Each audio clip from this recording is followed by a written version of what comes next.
오늘은 주님을 맞을 준비라는 제야의 말씀을 드리겠습니다. 오늘 본문 말씀은 이사야 40장 3절로 5절 말씀입니다. 제가 봉독해 드리겠습니다. 외치는 자의 소리여 이르되 너희는 광야에서 여호와의 길을 예비하라. 사막에서 우리 하나님의 대로를 평탄하게 하라. 골짜기마다 도두어지며 산마다 언덕마다 낮아지며 고르지 아니한 곳이 평탄하게 되며 험한 곳이 평지가 될 것이요 여호와의 영광이 나타나고 모든 육체가 그것을 함께 보리라. 이는 여호와의 입이 말씀하셨느니라. 아멘. 또다시 1000명이 넘는 확진자가 나옴으로 인하여서 우리의 마음이 무거운 것이 사실입니다. 하지만 우리는 절기적으로 지금 대림절을 지내고 있습니다. 대림절이란 뭐냐? 2000년 전에 죄와 사망의 어둠 가운데 살고 있던 우리 인생들을 구원하시기 위해서 예수께서 오신 것을 기념하며 또 감사하며 감격하는 절기가 바로 대림절입니다. 동시에 2000년 전에 오신 예수님은 지금 영으로 우리 가운데 오셔서 우리와 함께 하심을 믿으며 마음문을 열고 회개하며 바로 살기로 결단하고 내 마음속에 예수님을 모시는 절기가 바로 대림절입니다.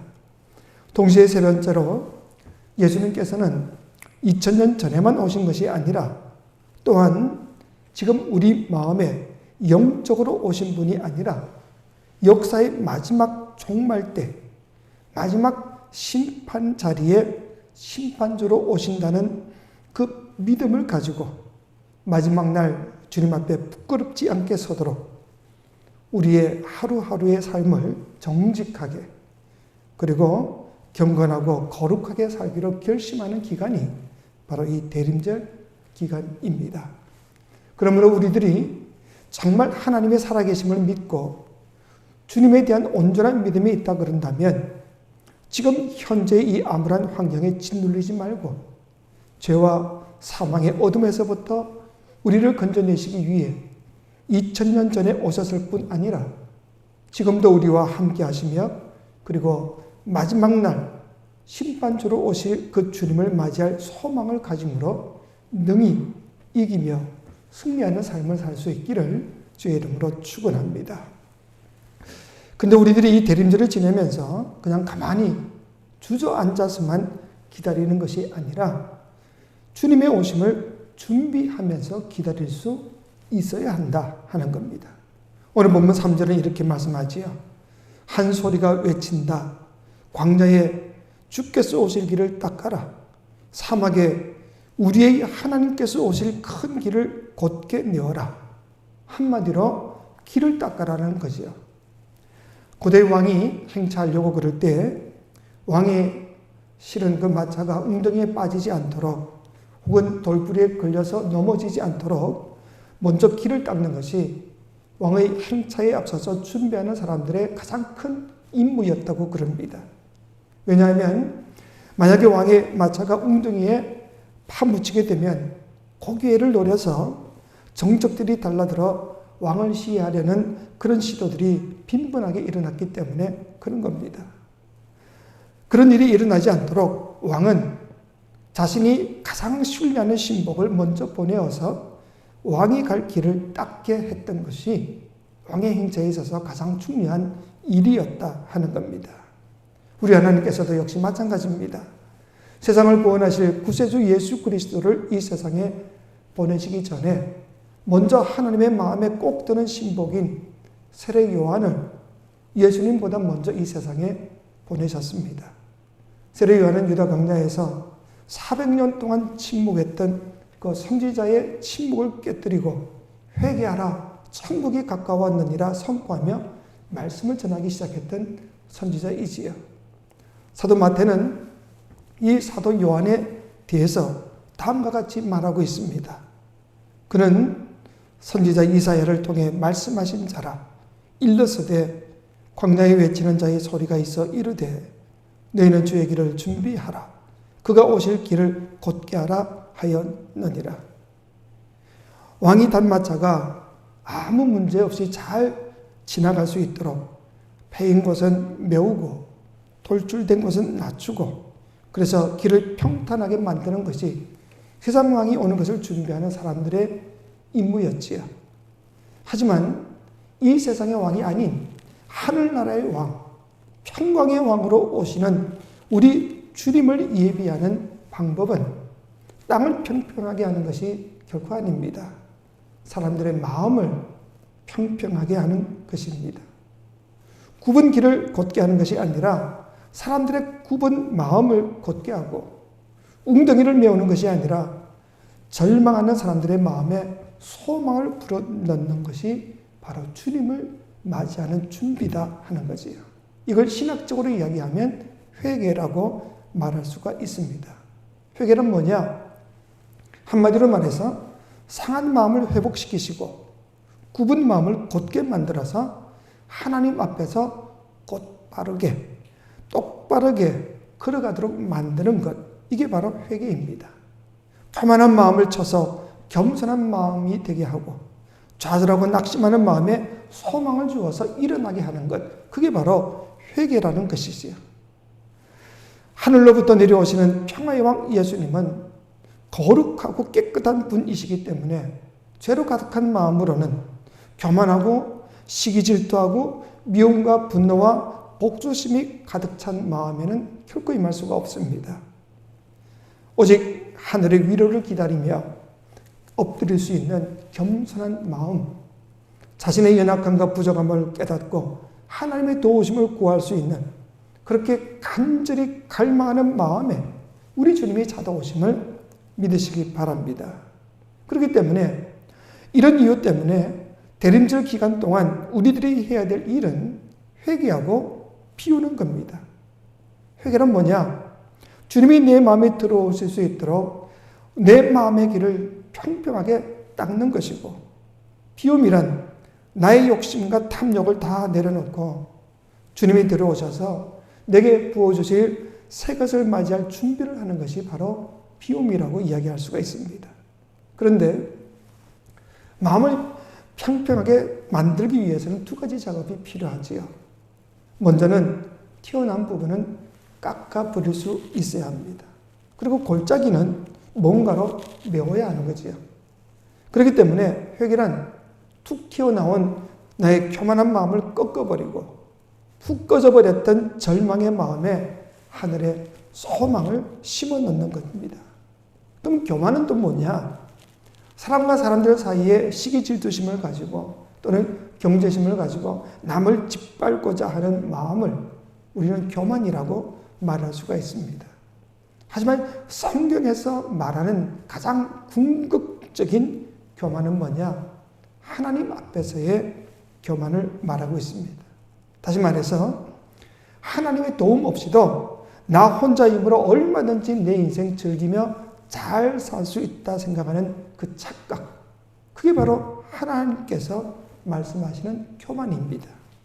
하나님 없이도 나 혼자 잘 살 수 있다는 그 착각, 이 착각이 바로 교만이고, 이런 교만을 우리는 반드시 버려야 하는 거지요. 이 대림절 마지막 한 주간을 사시면서 혹시 여러분의 마음속에 하나님 없이도 잘 살 수 있다 생각했던 그 교만한 마음이 있었다고 한다면 우리가 철저히 깨뜨려 버릴 수가 있어야 합니다. 여러분의 인생을 가만히 돌아보면 내가 태어나고 싶어서 태어난 것도 아니지요. 그리고 지난 날을 되돌아보면 내 마음대로 내 뜻대로 된 것이 얼마나 있습니까?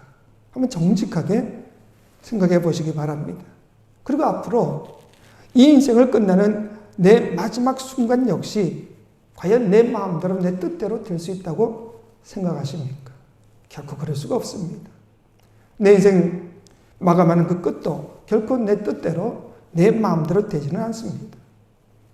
나와는 전혀 의논 한마디 하시지 않고 내 인생의 참된 주인 되신 주님께서 당신의 시간표에 따라서 당신이 원하시는 장소와 당신이 원하시는 방법으로 나를 단 1초의 유예도 없이 불러가실 겁니다.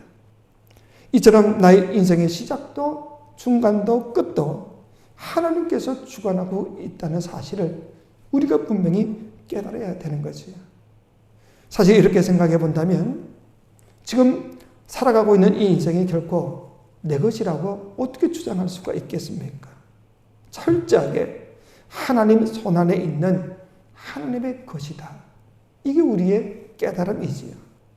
이런 이유 때문에 지혜의 왕 솔로몬은 이렇게 말합니다. 하나님께서 세우지 아니하시면 세우는 자의 수고가 헛되며 하나님께서 지켜주시지 않는다면 파수꾼이 밤새워 깨어있는 것이 다 헛것이 된다. 너희가 아침 새벽같이 일어나 밤늦게까지 수고의 떡을 먹는 것이 하나님이 도와주시지 않는다면 다 헛것이 되고 말 것이다. 그렇기 때문에 내 인생의 주인 되신 하나님 앞에서 우리는 교만의 목을 꺾을 수 있어야 합니다.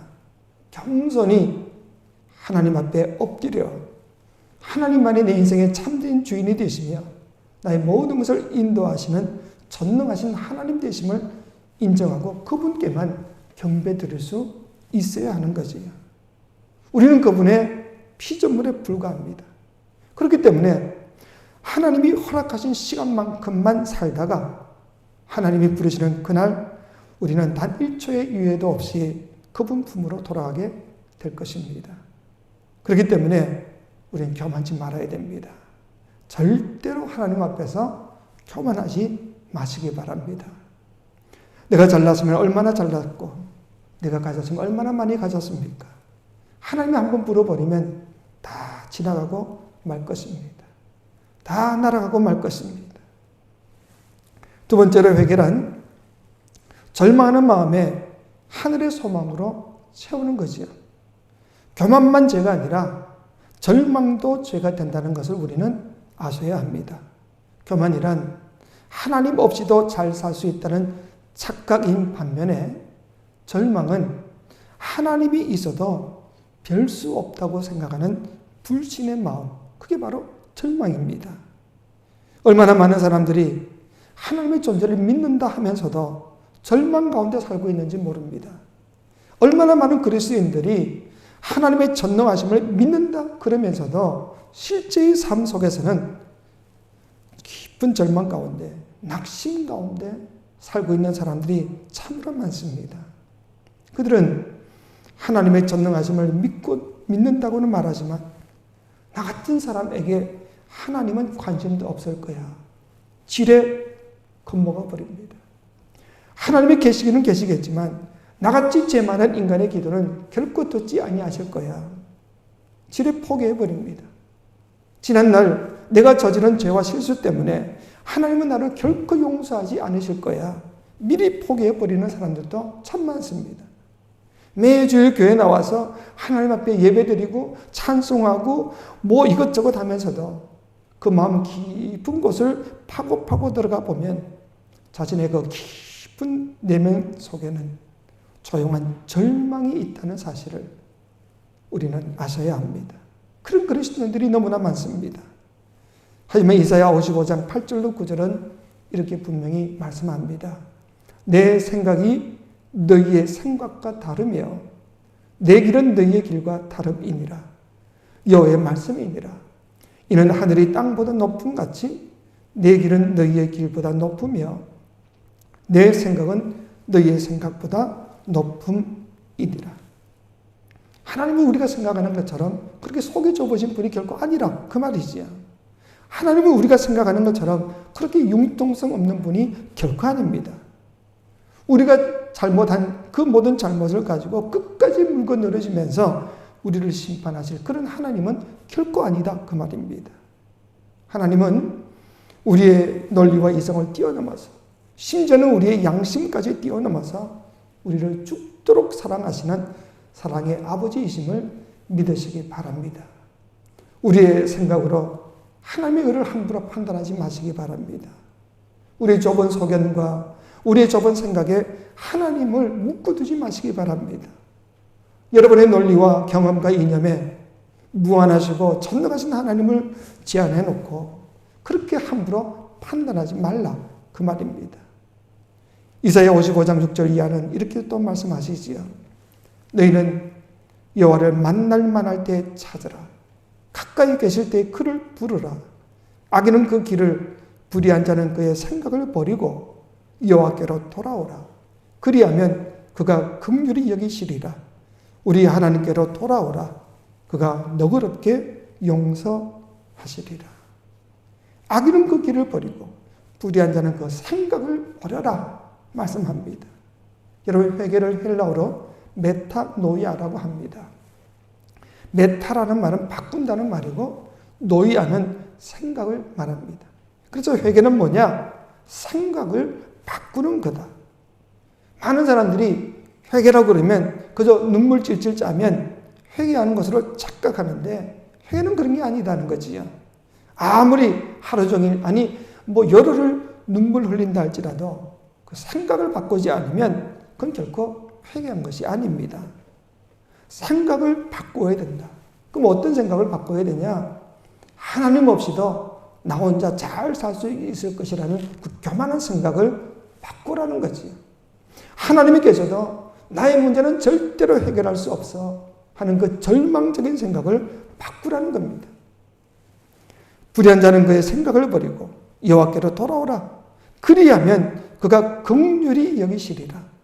우리 하나님께로 돌아오라. 그가 너그럽게 용서하시리라. 이 약속의 말씀을 믿을 수 있기를 주의 이름으로 축원합니다. 하나님은 절망할 수밖에 없는 아골골짜기 마른 벽 따위를 가지고도 하나님의 군대를 만들 수 있는 전능하신 하나님이 아니십니까? 우리의 생각과 힘으로는, 세상 의학으로는 도무지 해결할 수 없다고 생각하는 그 불가능의 자리에서도 하나님은 우리의 생각과 우리의 짐작으로는 도무지 해결할 수 없었던 기적 같은 일들을 만들어 가시는 창조주이심을 믿으시기 바랍니다. 하나님은 절망의 밑바닥에서 소망의 날개를 펴게 하시는 전능하신 하나님이십니다. 믿는 자들에게 기적으로 응답해 주시는 이 전능하신 하나님, 그분이 바로 우리가 믿는 하나님이심을 믿으시기 바랍니다. 그런 하나님을 믿는다면서도 여전히 절망과 낙심 속에 살아오고 있었던 사람들이라고 한다면 그 마음이야말로 이사야서에 나오는 골짜기와 같은 마음이다 하는 겁니다. 그렇기 때문에 이 대림절 마지막 기간 동안 오늘도 영으로 우리 가운데 오시는 성령님을 의지하는 가운데에 여러분의 그 절망의 골짜기를 메워서 길을 평탄케 함으로 성탄에 오시는 주님을 마음속에 온전히 모실 수 있는 주의 백성들이 되실 수 있기를 주의 이름으로 축원합니다. 1943년이 저물어가던 무렵 히틀러 암살단에 연루되어 투옥되었던 한 독일 목사님이 계십니다. 200년 만에 한번 나올까 말까 한다는 천재적인 신학자 본헤퍼 목사님이십니다. 이분은 감옥에서 사형 날짜를 기다리다가 자기 친구에게 이런 절망적인 마음을 담은 편지를 보내게 됩니다. 감옥 생활은 대림절에 관한 내게 많은 것을 상기해 줍니다. 우리는 기다리고 희망하며 이 좁은 감방을 이리저리 거닐고 있습니다. 그러나 결국 우리가 할 수 있는 일은 아무것도 없습니다. 왜냐하면 감옥의 문은 닫혀 있으며 그 문은 오직 밖에서만 열 수 있기 때문입니다. 아무리 위대한 신학자라 할지라도, 아무리 하나님의 정의를 위해 그 잘못된 정권이 히틀러 정권과 대항해 싸우던 용감한 목사님이라 할지라도 감옥 안에 갇혀서 아무것도 할 수 없다는 절망감을 이겨내기가 힘들었던 겁니다. 그런데 이렇게 절망스러운 편지를 보냈던 이 목사님께서는 며칠 후에 그 안에 갇혀있던 믿음의 동지들과 함께 하나님 앞에 이런 위대한 기도를 드리게 됩니다. 좀 길기는 하지만 정말 놀라운 기도문이기에 제가 한번 읽어 드리겠습니다. 모든 존재의 근원이신 당신 앞에 죄인된 몸으로 우리가 다 섰습니다. 지난날 우리는 당신을 등져섰습니다. 큰 거짓이 머리 되는 것을 보면서 진실을 영어롭게 지키지 못했습니다. 형제들의 절박한 처지를 보면서도 나 자신의 안전만을 두려워했습니다. 모든 자비의 권한이신 당신 앞에 죄를 고백하며 우리가 다 이렇게 서 있습니다. 이 무서운 시절의 소란이 끝나면 우리에게 확신의 시절을 주옵소서. 이 어둠 속의 방황이 끝나면 우리로 하여금 밝은 햇빛 아래 걷게 하옵소서. 거짓의 굽은 길이 끝나면 우리에게 당신의 말씀의 길을 열어 주옵소서. 그리고 당신께서 우리의 범죄를 씻어주실 때까지 우리로 하여금 주여 견디게 하옵소서. 오 하나님, 이른 새벽 제가 당신을 바라고 웁니다. 저를 도와주시어 기도하게 하시고 오직 당신만을 생각하게 하옵소서. 혼자서는 기도할 수가 없습니다. 제 안에는 어둠이 있지만 당신과 함께 거기엔 빛이 있습니다. 저는 혼자지만 당신은 저를 떠나지 않으셨습니다. 제 가슴은 연약하지만 당신은 언제나 강하십니다. 저는 쉬지를 못하지만 당신 안에는 평안이 있습니다. 제 안에는 고통이 있지만 당신 안에는 인내가 있습니다. 당신의 길을 저는 알 수 없지만 제가 가야 할 길을 당신은 아십니다. 주 예수 그리스도시여, 당신은 저처럼 가난하셨고 비천하셨고 저처럼 체포당하시어 친구들로부터 격리되셨습니다. 당신은 인간의 모든 비통함을 아십니다. 제 안에, 저의 고독 안에 당신이 계십니다. 당신은 저를 잊지 아니하시고 오히려 저를 찾아내십니다. 제가 당신을 알고 사랑하기를 당신은 간절히 바라십니다. 주님, 당신의 부르는 소리를 듣고 제가 당신을 따라갑니다. 거룩하신 성령님, 절망에서 지켜줄 믿음을 저에게 주옵소서. 당신과 다른 모든 이들을 향한 사랑을 제 속에 담아주시어 그 어떤 증오에도 고통에도 오염되지 않게 하옵소서. 두려움에서 건져줄 믿음을 저에게 주옵소서. 오 주 하나님, 크나큰 공경이 저를 덮쳤습니다. 걱정 근심이 저를 삼켰고 저는 어찌할 바를 모르겠습니다. 오 하나님, 저를 위로하고 도와주십시오. 당신이 주시는 것들을 견뎌내도록 저에게 힘을 주십시오. 두려움이 저를 다스리지 못하게 하옵소서. 사랑 많으신 아버지로서 저의 사랑하는 아내와 아이들을 돌봐주십시오. 오 자비로우신 하나님, 당신께 그리고 이웃들에게 저지른 제 모든 죄를 용서해 주십시오. 당신의 은총을 믿어 의지하고 제 생명을 온전히 당신 손에 맡깁니다. 당신께서 가장 좋으신 대로 저에게 행하시옵소서. 그것이 저에게도 가장 좋겠기 때문입니다. 살든지 죽든지 저는 당신과 함께 있고 당신은 저와 함께 계십니다. 주님, 저는 당신의 구원과 당신의 왕국을 지금도 기다립니다. 이 바깥 세상에만 대림절이 온 것이 아니라 감옥 속에도 대림절이 왔습니다. 하지만 대림절이라고 해서 보네포가 갇혔던 감옥문이 저절로 열렸던 것은 결코 아닙니다. 오히려 1945년 그는 교수형을 당해 죽게 됩니다. 대림절이라고 가정의 문제가 저절로 해결되는 것이 아닙니다. 대림절이라고 우리의 병든 몸이 저절로 고쳐지는 것도 결코 아닙니다. 대림절이라고 등졌던 우리 인간의 관계가 저절로 쉽게 풀어지는 것도 결코 아닙니다. 그럼에도 불구하고 우리가 기억해야 될 것이 한 가지 있습니다. 보네포 목사님이 그 죽음의 자리에서도 결코 두려워하지 않았던 그 이유가 뭐냐? 마지막 순간까지 살아계신 하나님을 바라보며 하나님 안에서 소망을 찾았고 그 소망의 빛으로 오시는 주님으로 인하여 위로받았을 뿐 아니라 그 주님이 주시는 위로로 인해서 용기를 얻을 수 있었다는 이 사실, 이것을 우리는 분명히 기억해야 됩니다. 그래서 그는 죽음 앞에서도 당당하게 나설 수 있었던 겁니다. 그 결과 2000년 기독교 역사 속에 가장 위대한 일꾼으로 찬란히 빛나고 있는 것 아닙니까?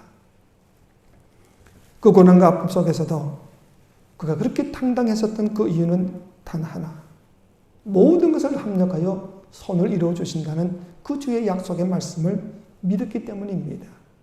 우리가 잘 알고 있는 로마서 8장 28절은 말하지요. 하나님을 사랑하는 사람들, 곧 그 뜻 아래 부르심을 입은 사람들을 위하여 하나님께서는 모든 것을 합해서 가장 좋은 것을 만들어가고 계십니다. 여기서 모든 것을 합해서라는 그 말 속에는 우리의 실패한 것, 넘어진 것, 인간관계에서 오는 쓰라림, 병든 것, 고통스러운 것, 이 모든 것을 다 합해서 우리에게 가장 아름다운 인생으로 하나님이 만들어 가신다. 그런 의미가 들어져 있지 않습니까? 하나님께서는 우리들이 성공한 것, 잘난 것, 온전한 것만 가지고 우리 인생을 만들어 가시지는 않습니다. 우리들이 실패한 것, 못난 것, 병든 것, 아픔까지 다 섞어서 가장 신실한 하나님의 거룩한 백성으로 다듬어 가심을 믿으시기 바랍니다. 그렇기 때문에 믿음 안에 있는 사람들에게는 고통이 고통만으로 끝나는 것은 결코 아닙니다. 하나님의 뜻 안에서 부름받은 우리 신앙인들에게는 오히려 이 고통 역시 축복의 재료가 될 수 있음을 믿으시기 바랍니다. 그렇기 때문에 이 믿음이라는 것은 사실 고통을 축복으로 만들어가는 마스터키와 같은 것이에요. 여러분 모든 문을 다 열 수 있는 그 마스터키, 그게 바로 우리 믿음과도 같다 그 말입니다. 하나님을 온전히 믿는 그 믿음, 하나님만 온전히 바라보는 그 신앙만 있다고 그런다면 인생의 어떤 고통도 질병도 아픔도 결코 우리를 무너뜨릴 수 없다. 결코 우리는 좌절하거나 절망하지 않고 능히 이기고도 남을 수 있는 이 모든 비결은 바로 이 믿음에 있더라 하는 거죠. 그렇기 때문에 저는 이렇게 기도해 봅니다. 하나님, 시내산에서 하나님을 만나고 내려오던 모세의 얼굴에 영광의 광채가 빛나지 않았습니까? 이번 대림절 기간 동안에는 우리 사랑하는 청운교회 모든 성도들이 현실은 너무 찌들리고 힘들고 풀려지지 않는 문제와 불치의 병으로 가슴 아프지만 영으로 우리 가운데 오시는 주님을 만나 뵈므로 그 얼굴에서 하늘의 광채가 빛나게 해 주옵소서. 지금은 코로나19로 인하여서 우리 모두 다 힘든 시기를 보내고 있습니다. 하지만 우리가 정말 주님을 맞이할 준비를 철저하게 한다고 그런다면 정말 주를 만나 뵈므로 인하여서 우리 얼굴 속에서도 하나님의 영광의 광채가 빛나게 되지 않을까. 저는 그렇게 기도해 봅니다. 그렇기 때문에 이 기도가 응답되어서 우리 모두 성탄절 날 우리 얼굴에서도 영광의 광채가 빛나고 우리 마음에 임한 하나님의 영으로 인하여서 우리의 모든 삶 속에 샬롬과 평화가 넘쳐날 수 있기를 저는 간절히 바랍니다.